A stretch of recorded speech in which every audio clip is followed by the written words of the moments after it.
Alaikum salam. Okay, so basically, that video there, the questioner is asking, I feel happy when I do good deeds. I feel proud when I do good deeds. Is that something which is something which is wrong? What we're saying here to him, which is that's got to do with your intention. If your intention is clean and good, and you are happy that you've achieved something which is beloved to Allah, then this is something which is good, of course. But if you have done something which is good, but then you're using that to obviously make yourself feel proud or feel better than others, whatever it might be, then that is not good. Okay, that is different to what you're asking. What you're asking right here is you're basically saying, when I see people upon whatever they're upon, I look at them and think, well, I'm not upon that. That's different. I'll tell you why it's different. The Salaf, when it came to other people, they were the most pardoning of people. Umar radiallahu anh, he said, if a person is able to find an excuse for his brother, then he must do so. In some of these narrations, he says up to 70 excuses. Meaning, if you see your brother, for example, he's not got a beard, or you know that the time for Salah is gone and he hasn't prayed, the Salaf saw it upon themselves to make excuses for other people. The most softest of people, the most cleanest of hearts when it comes to the people. That doesn't mean that you don't advise them. Of course you advise them. Of course you remind them if there's something that they're doing out of ignorance.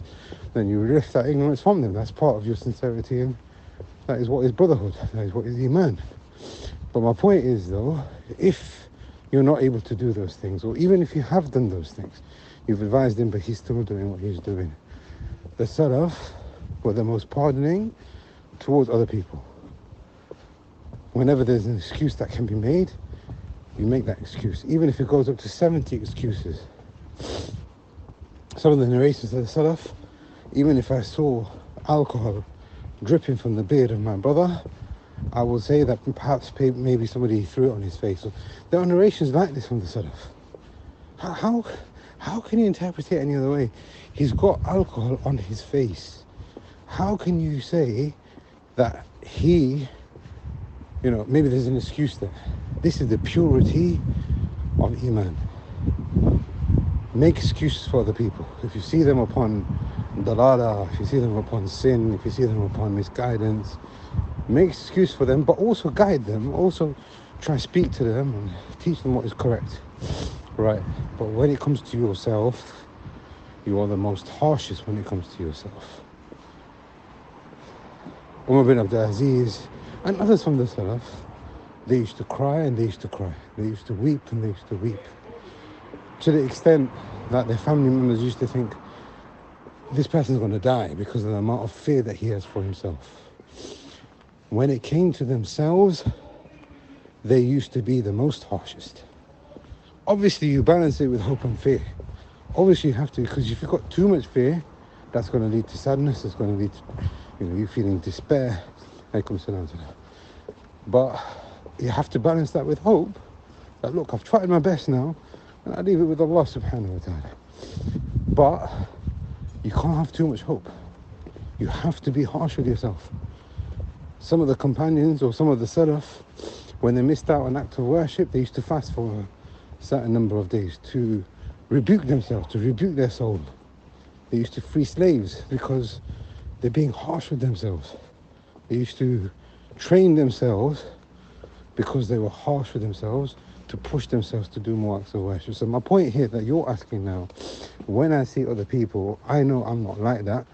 And, it makes me feel a bit proud to know that I'm actually following the methodology which is Salafi, which is correct. Is that a right thing to do? I would say yes and no. Yes and no, because the reality of the situation is, you are guided and they are not. And that is clear. But that advice from me to you would not actually help you in this situation. So my advice to you now, because you said yourself, right, I'm Salafi, the other person that I see is a Sufi, for example. That makes me feel proud inside. And then I feel that it's not really that good for me. Very important principle here, brother, I'm explaining to you right now. You must always do those things which are going to help you purify yourself. Ibn Taymiyyah, rahimahullah, He gives a list of things that a person can do, because the objective of ilm and ibadah is so that you can get closer to Allah, not further away from Him. So imagine you've done an act of worship, and that act of worship has pushed you further away from Allah because you feel more proud, for example. That's not what the believer should be doing. You should be then focusing on something else. Does that make sense to you? So my point here now is the reason why you are practicing is for you to get closer to Allah subhanahu wa ta'ala. Yes, the truth will come, and if that truth comes, then accept the truth.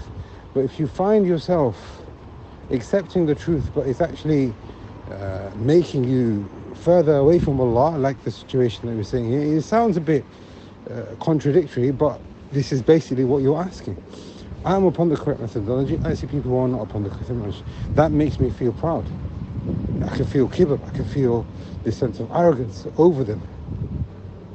So what I'm saying in my advice to you is something else that we learned from the life of the Salaf, which is that when it came to other people, they were the softest of people.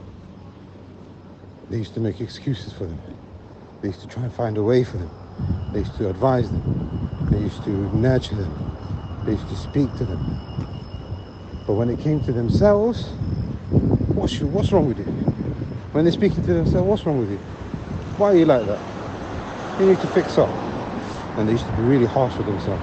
With that, I would say if you apply that to your situation, inshallah, you will find, inshallah, there's a great deal of khair that you can use this with, as well as balance it with the actual haqq, which is that if you meet a person upon deviation, or you meet a person of sin, or whatever it might be, you advise him.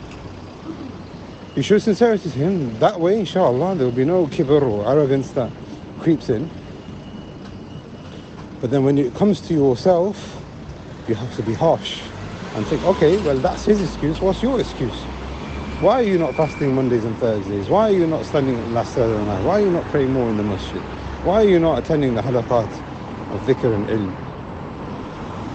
Inshallah, you will find this being beneficial.